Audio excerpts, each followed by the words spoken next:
Y'all just further now.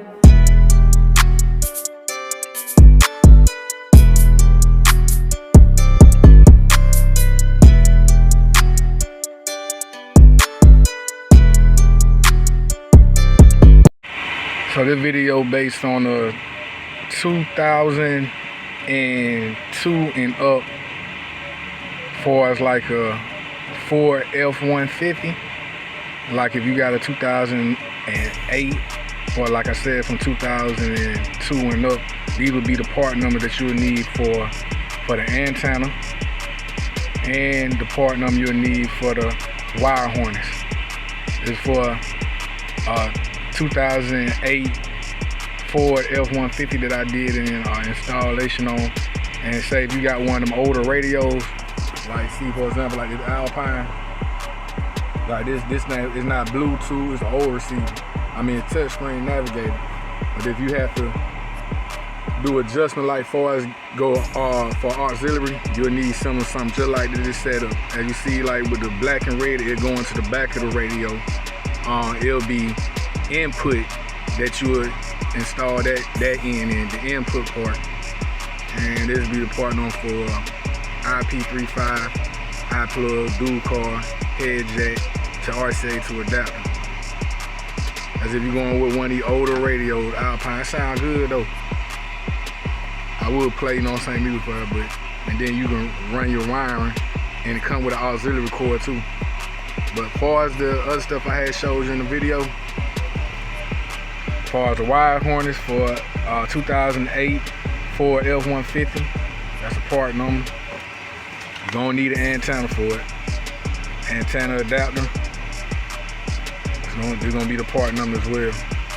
So I just want to do a quick little video installed in this F150. It's a 2008, but it go all the way from a 2002 and up. So if you got one of them models, you know what I'm saying, you can install the radio no matter old or new. But when I showed you the other part, that head jack adapter, that because it's an older receiver on Alpine and it's not Bluetooth compatible. I mean, it's just an old, you know what I'm saying, receiver, but it still hit though. And but that be if you trying to go that route for trying to do an auxiliary to add to your radio. Lock back in, dropping these videos, man.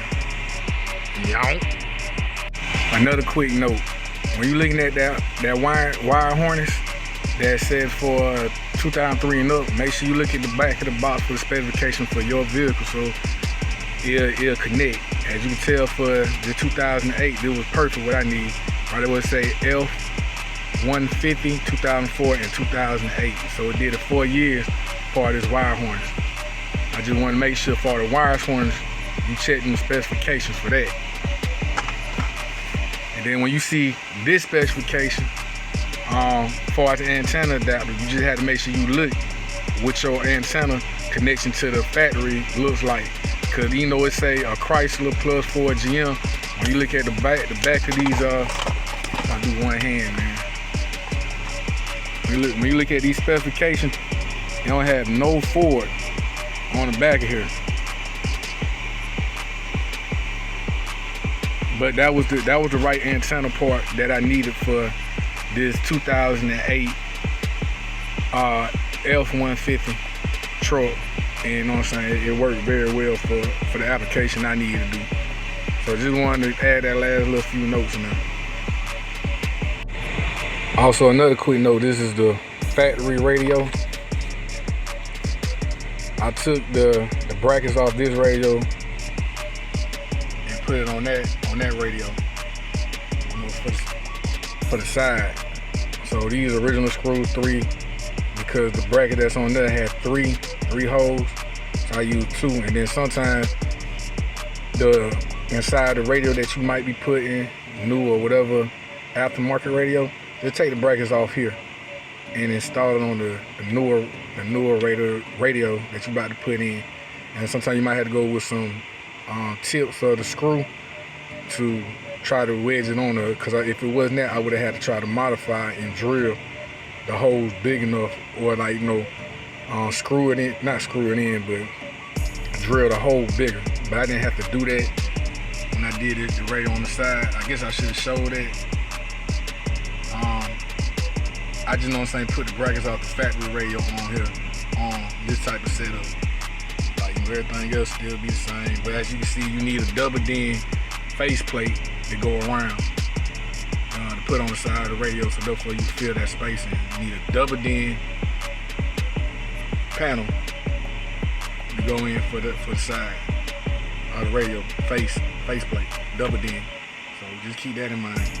But it's the old radio, factory radio, still work. Like I said, I use the brackets that's off here and put on a new radio because it had multiple holes on the radio. And yeah, 2008, as you can tell, May.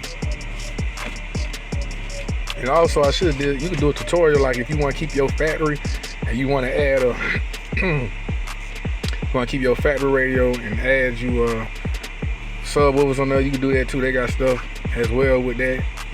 You know what I mean? But that'd be maybe some video in the past if someone want to keep the factory radio. But yeah, so I just had one to go over them few little adjustments, a few little things I was speaking on that I left out. Young.